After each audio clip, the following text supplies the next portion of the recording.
Welcome to the Configure Price Quote podcast. My name is Frank Sohn and I'm the founder of No CPQ Consulting.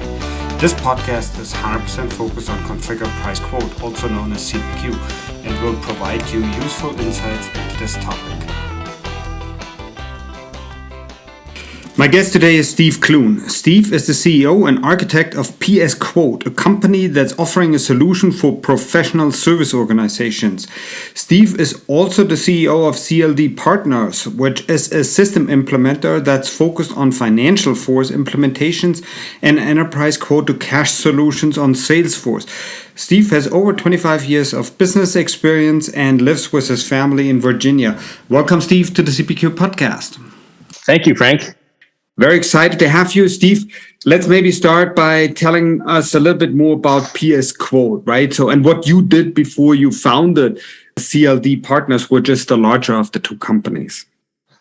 Yes. So my background was had a degree in computer science, graduated in 1993, and immediately went to work for a very small consulting organization that focused on ERP software, and specifically it was modifiable accounting, where you could customize your accounting. And there was a lot of order management. There was a lot of, obviously, invoicing and general ledger transactions.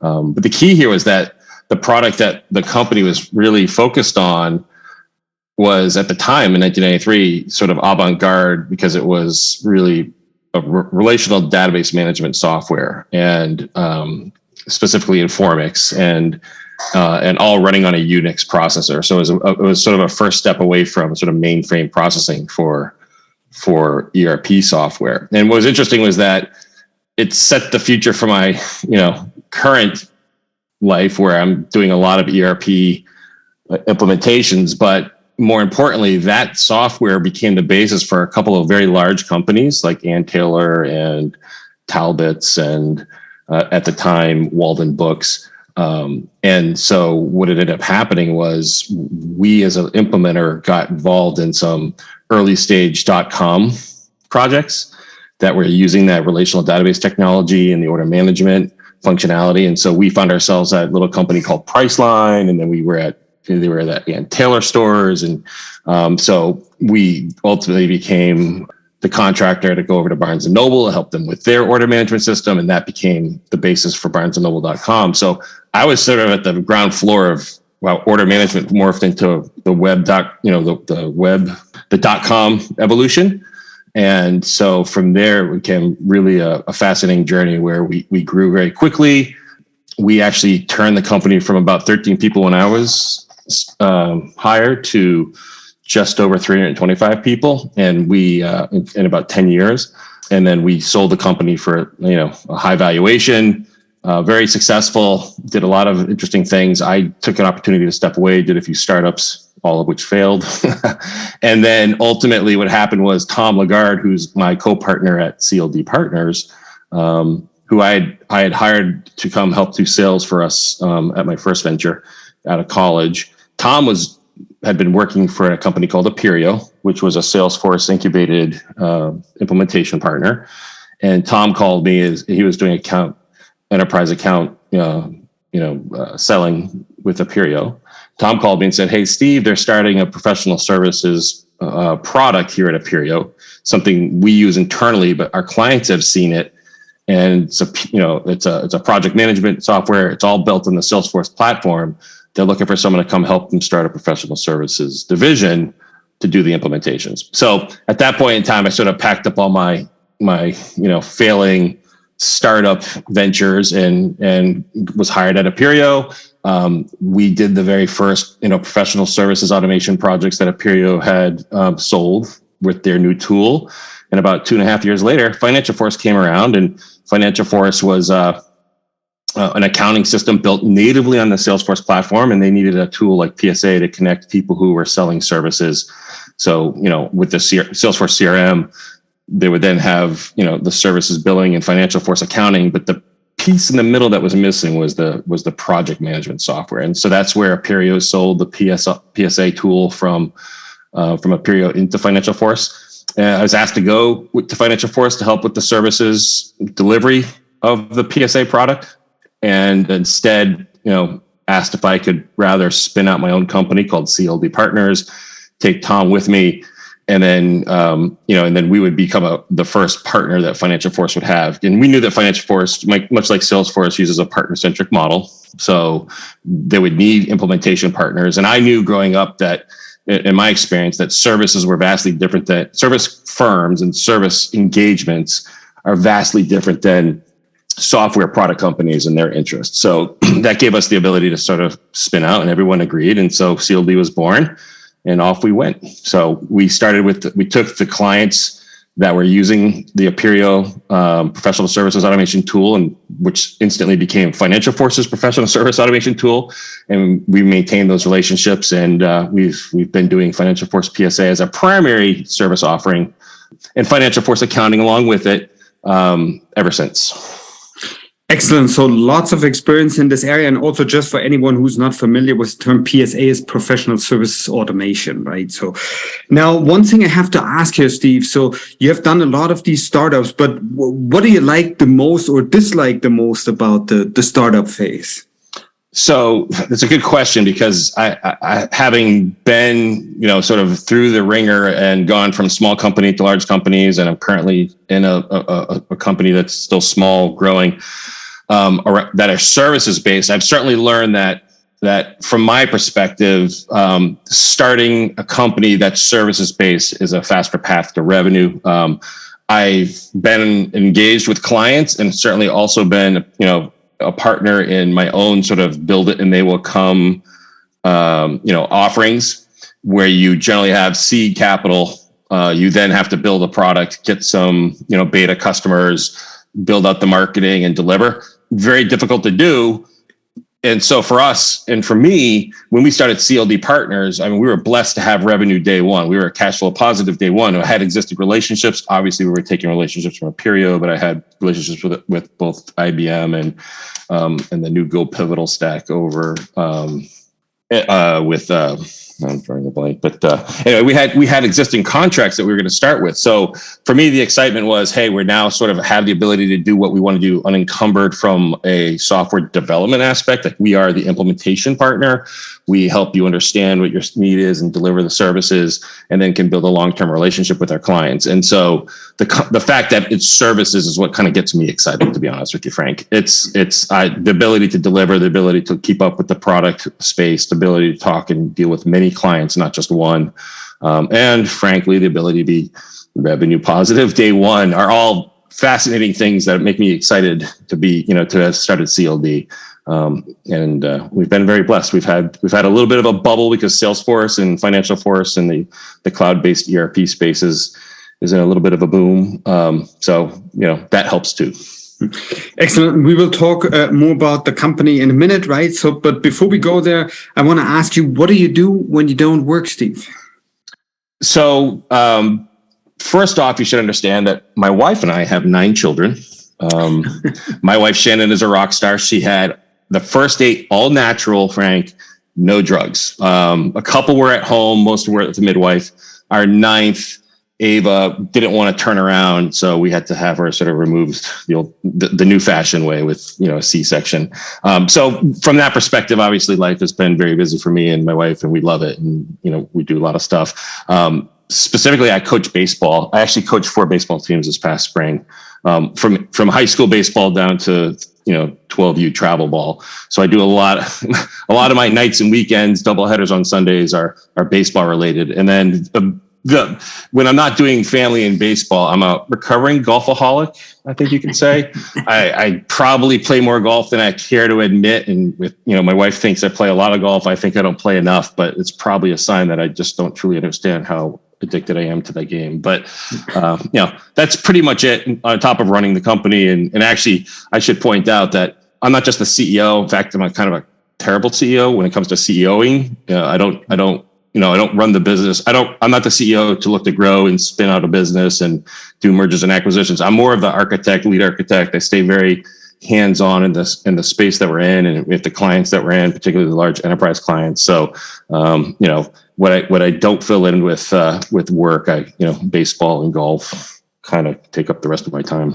Wow, you must have energy for 2 or 3. I mean, that's a lot of work. So, well, I joke, but I do say, like, we sold our company in 2000. I worked for a few more years and then did some startup work. So in some respects, I kind of feel like I retired once. And when we sold the company, I was only 29. So I've got to the point where I was like, I don't want to be broke. And B, I did have about 8 years where I got to do all the things I wanted to do sort of professionally. So for me, it was time to get back to work and invest in CLD as much as I can. And it's really truly a fun space. But when you have 9 kids, it's never, it never ends and you're always moving. So keeps us young. So we can see.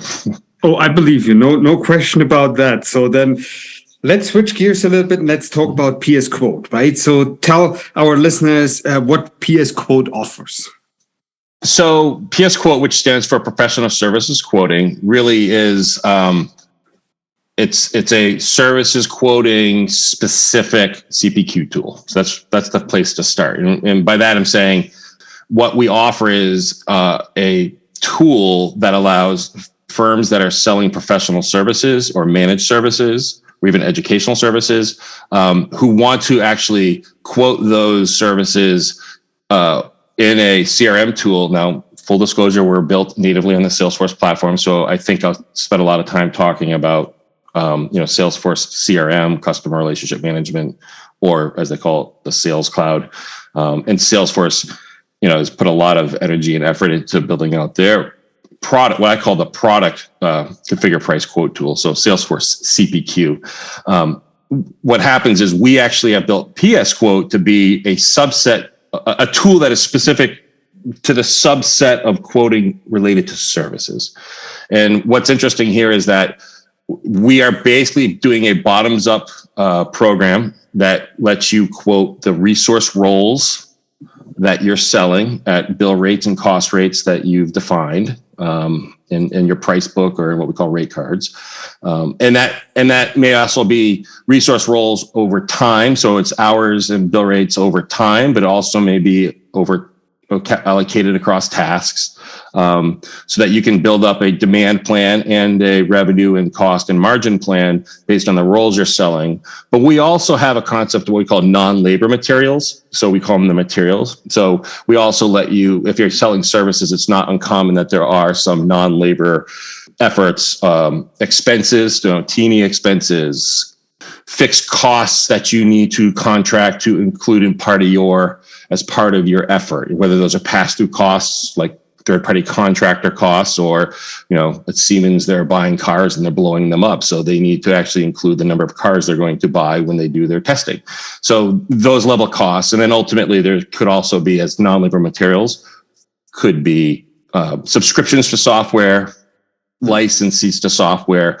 Still want to roll those up into the price of the estimate or the quote, but it may be, hey, I'm doing a managed service contract. Is a great example. It's 12 months at $10,000 a month. However, I also have a resource demand that I have to have, so I'm going to have a client manager or a tester or implementation partner who's going to work 15 hours a month as part of the contract. So for us, what we're doing is we built a tool that lets you build out your labor plan and those non-labor materials under a single quote, and then that quote value can then be synced back to your opportunity or to your more product centric CPQ, so the Salesforce CPQ, and so our sort of service quote can be a child to a CPQ quote. I call that on the left side because when I use my whiteboard, I'll say like, hey, you start on the left at the opportunity, you then create a PS quote underneath the opportunity. That PS quote talks back to the opportunity.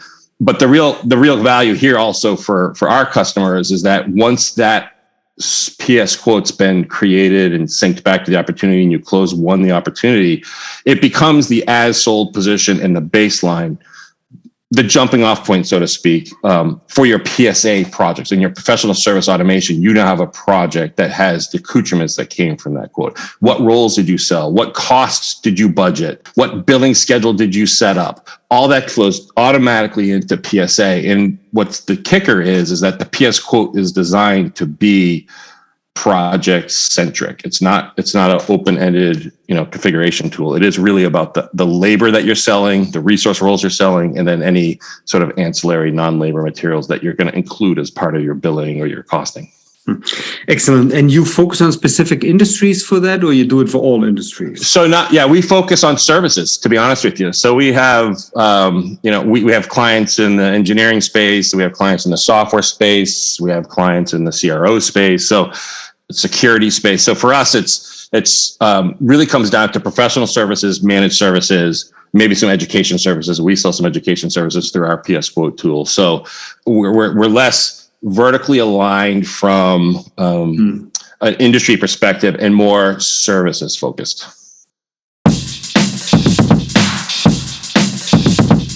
Novo CPQ Consulting helps you with all CPQ related questions.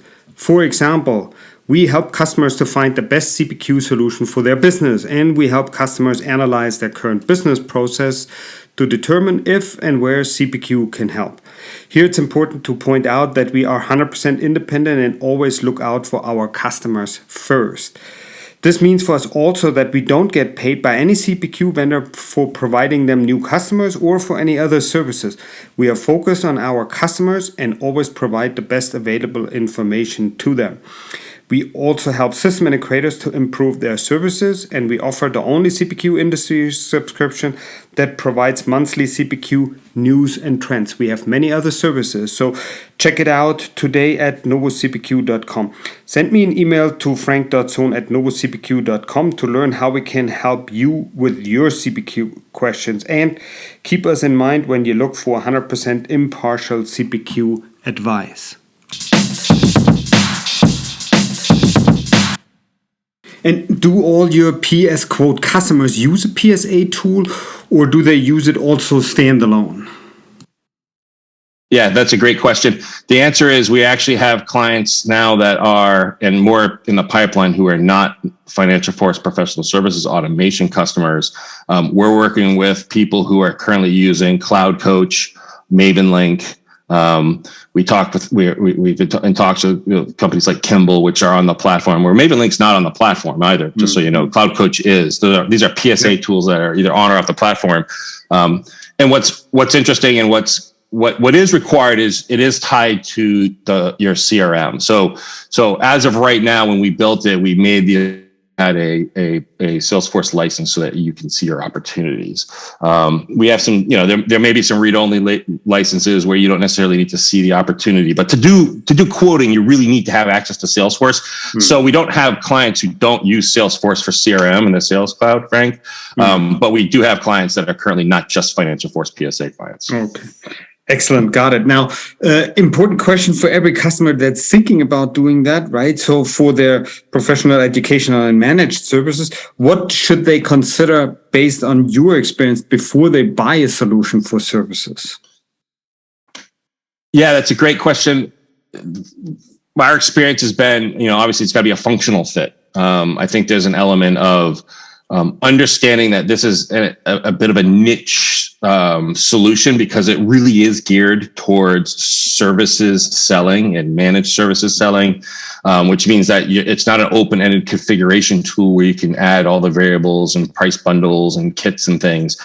So understanding the functional fit is the key. And it's actually a pretty simple, you see it and you go, yes, we do that, or you see it and say, well, we don't quite work that way. And so it could be a pretty simple evaluation from just looking at the functionality. The second thing for our customers, we tell customers all the time, and this is a big one, is the process fit. That there's oftentimes a conversation.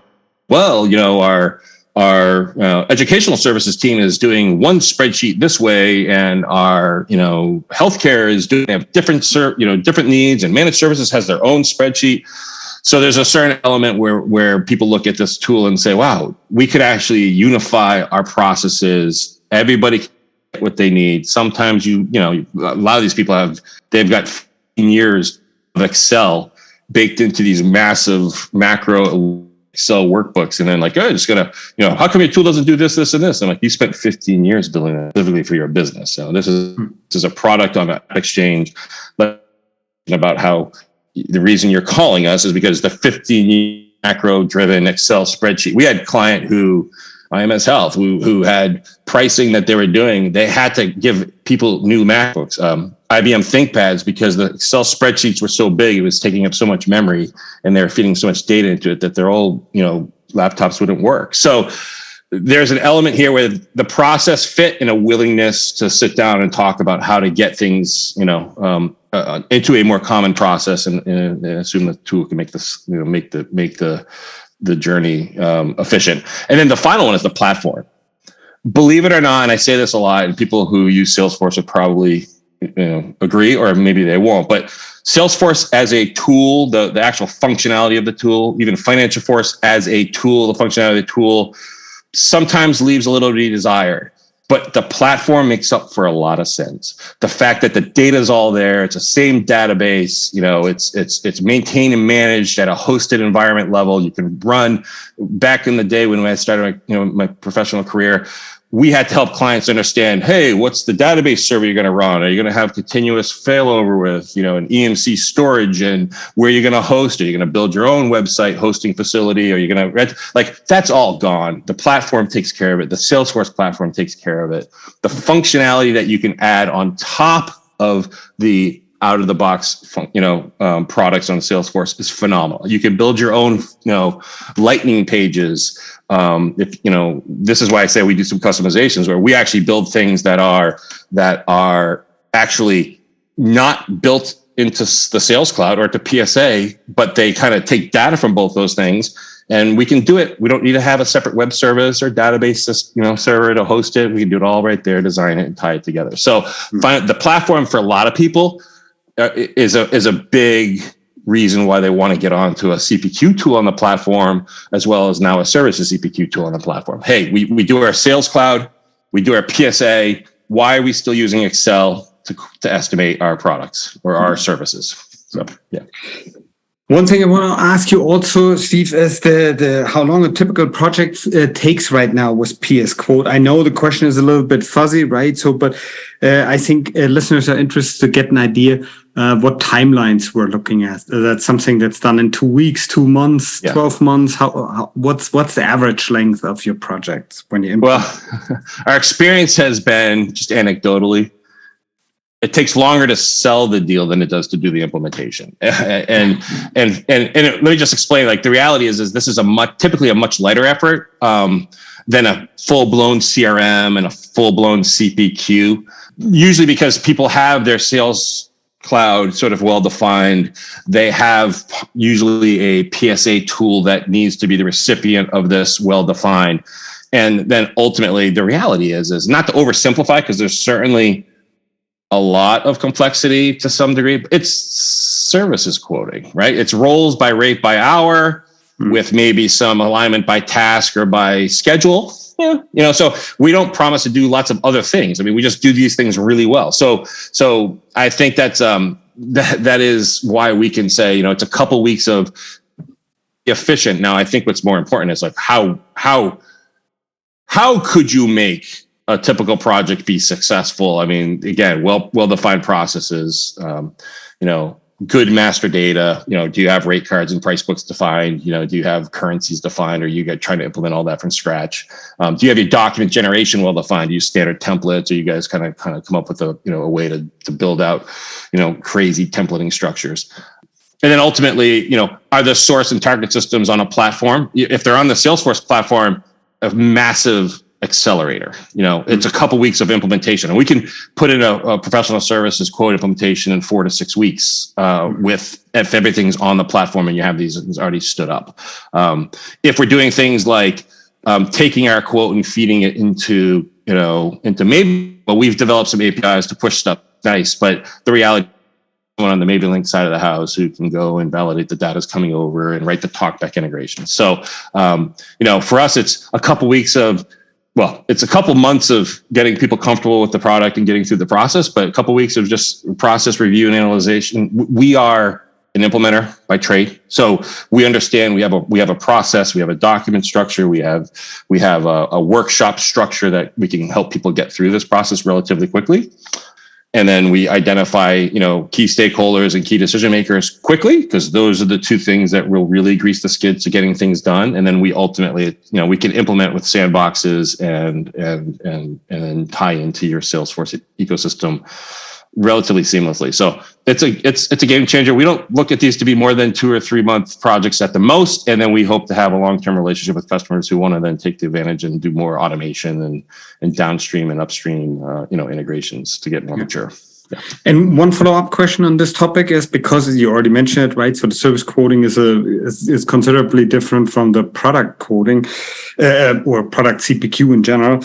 What should customers consider concerning maintaining your solution so that they can ideally maintain it themselves? Is there anything they should consider? Yeah, so I always say and we say this with the FinancialForce PSA implementations as well, which is the first thing you want to consider is that although it's on the Salesforce platform, your Salesforce admins now have more objects to manage, more data to manage, and more users to manage. And your Salesforce admins oftentimes are not business analysts. So right off the bat, like, I have a Salesforce administrator, it's not a problem. We put a PSA package into the system so you had 50 sales team members using the Sales Cloud.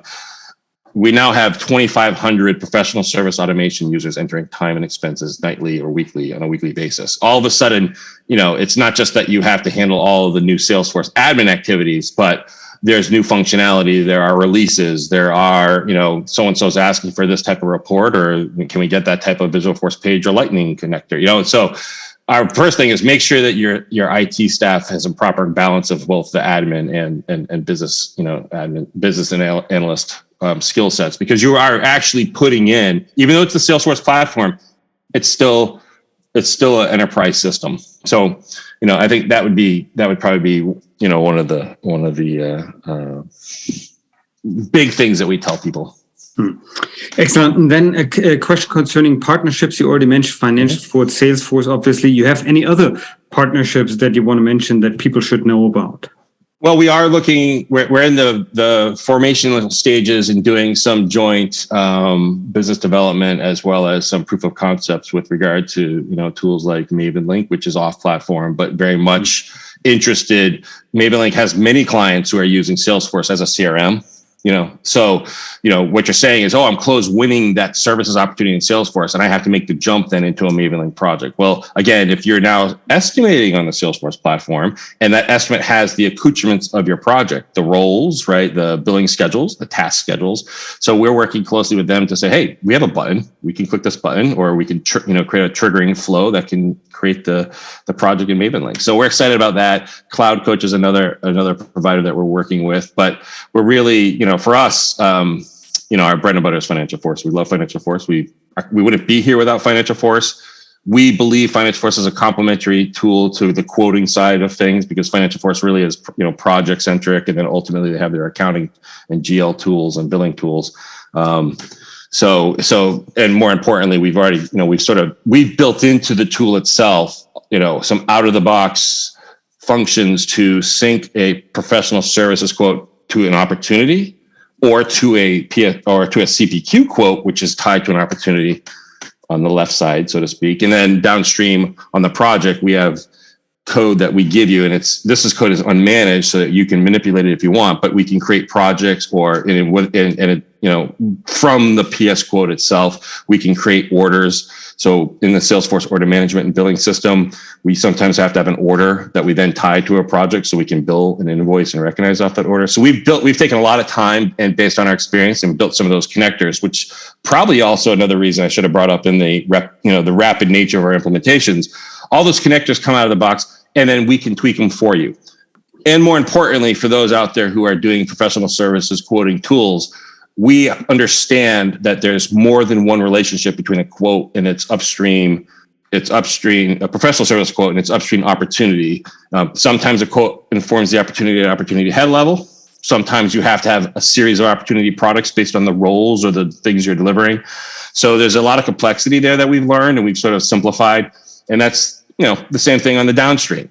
A professional services quote with managed services that has some T&M associated with it for maybe after hours billing or travel time or expenses that get billed as T&M may become not just a project, may become a project with two different billing methods on it. It may become a parent project with a child project. So we understand those structures. We've lived that movie, for 11 years, and we baked that into our product. So that's where some of the maturity of what we've seen and done really can help us accelerate the implementation. And it also is what differentiates us from this new space. And this is a big space. There are a lot of interesting people getting into the professional services quoting space. It's a sort of uncharted territory for Salesforce even.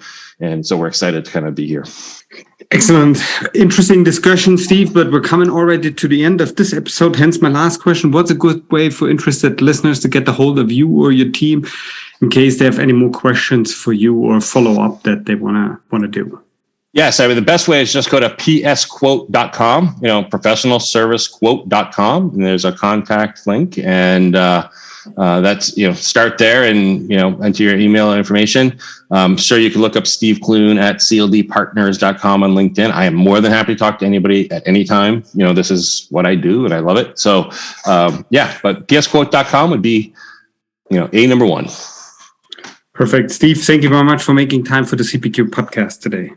Thank you, Frank. I'd like to thank everyone for listening and hope you learned something interesting today. If you like the podcast, please go ahead and rate it on iTunes or share it with your friends and colleagues. In the meantime, you can find us online at www.novocpq.com. So long, everyone.